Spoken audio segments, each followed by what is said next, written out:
बिहार में एक पांडे जी रहते थे, बड़े विद्वान पंडित, लेकिन बड़े गरीब। इतने गरीब के खाने की व्यवस्था नहीं। एक पुत्र था, एक, उसको जैसे तैसे पुरोहित कर्म करके बालक को पढ़ाया लिखाया। वो बालक आईएएस ऑफिसर बन गया, कलेक्टर, एकदम डायरेक्ट। जब इसकी ज्वाइनिंग होनी थी तभी माताजी का निधन हो गया। तो 2-3 दिन के लिए तो आया, नौकरी के चक्कर में फिर नहीं आया। 3-4 साल बीत गए। पिताजी की दशा एकदम दीनहीन, गरीब ब्राह्मण, भिक्षा मांगकर पेट पालते थे। एक दिन पिताजी ने सोचा बेटा के पास मिलने जाना चाहिए, तो किराया उधार उठाकर वही धोती फटी सी और हाथ में एक थैला लिया, एक कमंडल लिया, वही रामनामी माला लेकर के और बिहार के शहर में अपने बेटा को मिलने, जो कलेक्टर था, उसको मिलने गए। दरवाजे पर सिक्योरिटी गार्ड ने रोक लिया। तब इन्होंने बड़ी किन्नत मिन्नत करके कहा कि आपके जो कलेक्टर महोदय हैं वो हमारा बेटा है। और आज के बेटों के, ऐसे बेटों की क्या कहे, कई बार हमें लानत आती है। वह बालक बड़े बड़े अफसरों के बीच में बैठकर हंसी मजाक पार्टी कर रहा था। तो सिक्योरिटी गार्ड ने जब ब्राह्मण जी की दशा देखी तो लगा कि सच में ये लग तो रहे हैं। हाथ पकड़ के अंदर लाए और कान में आके कहा, साहब आपके जो है पिताजी आए हैं। और पिताजी तो फटी धोती पहने।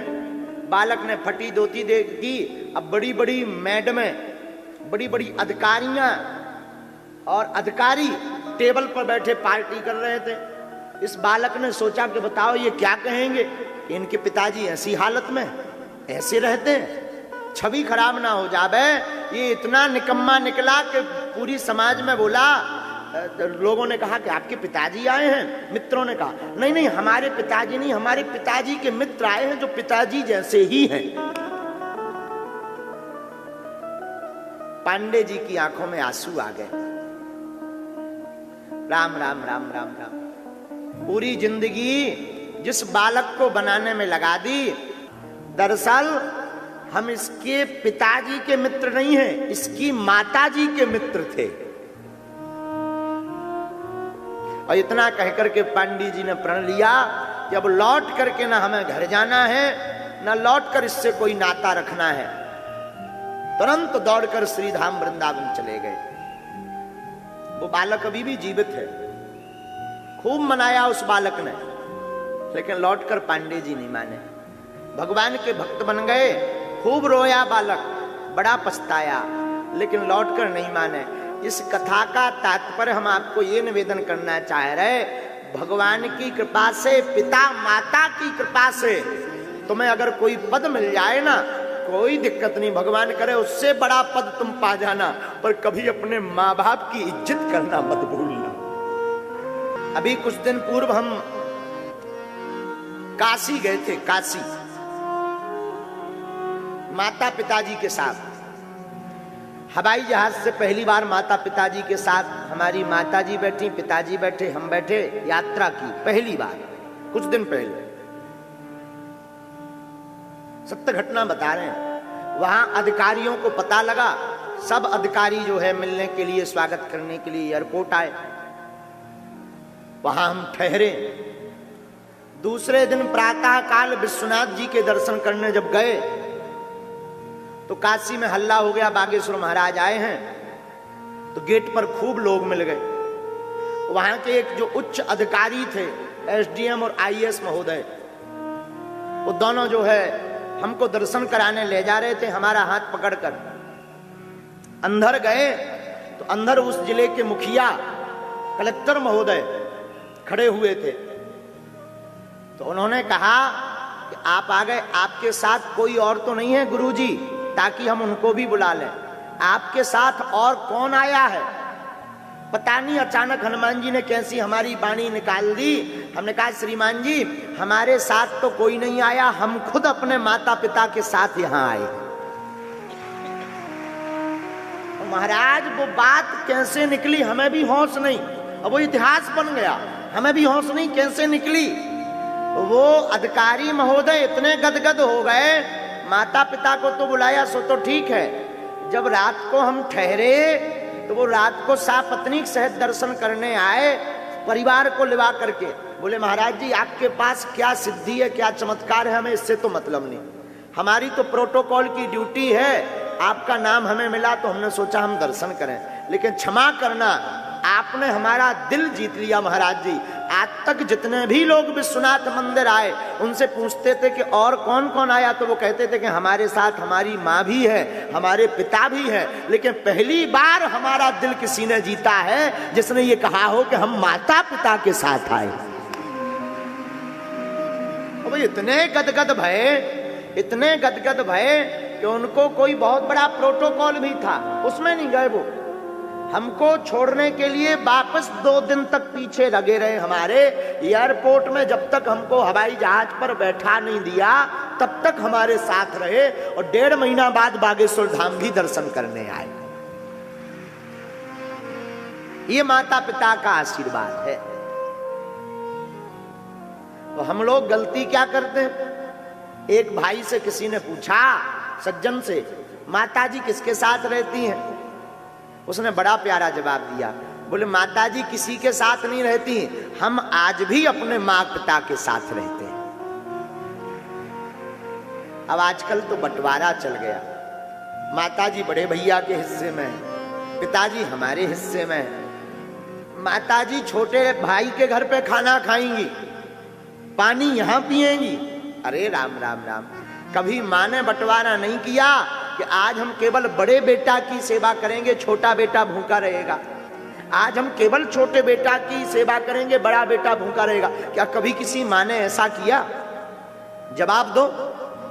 फिर माँ को क्यों बांट लेते, माँ बाप को क्यों बांट लेते? क्या गुजरती होगी उन माँ बाप पर, क्या गुजरती होगी? क्षमा करना। भारत में अगर बेटियों को माता पिता के रखने की जिम्मेदारी होती तो आज पूरे भारत में एक भी वृद्धाश्रम नहीं होता। लेकिन वही बेटियां जब किसी घर में बहू बनकर जाती और वो बहू सास ससुर को मां बाप मान ले, तब भी भारत में एक भी वृद्धाश्रम नहीं होगा।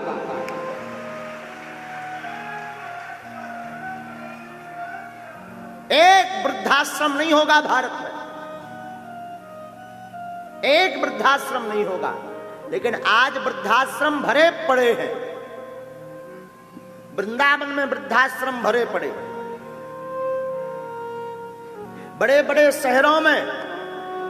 कोई न्यूज निकली थी हमें याद है, लड़का अमेरिका में कोई कंपनी में सीईओ बन गया, माताजी मर गई और कोई है नहीं भाई बहन, तो पड़ोसियों के अकाउंट में रुपया भेजकर कहता है हमारी माताजी का संस्कार करा देना, हम नहीं आ पाएंगे।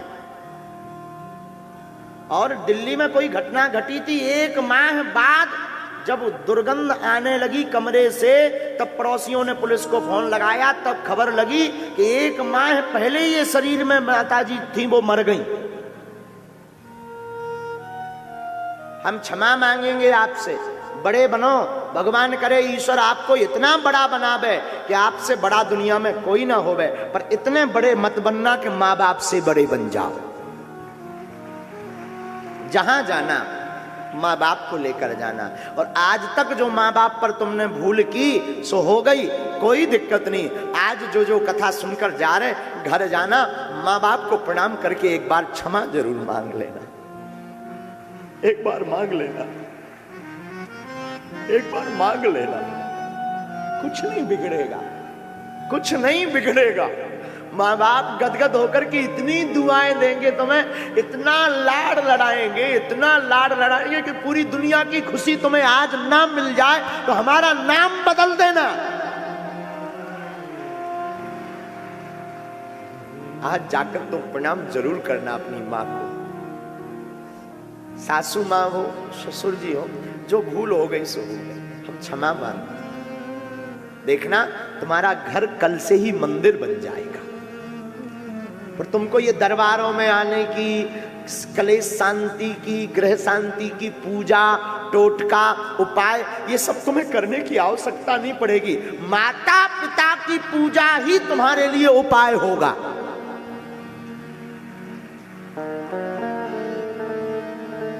हर बात को तुम भूलो मरे, माँ बाप को मत भूलो, एहसान तुम पर किया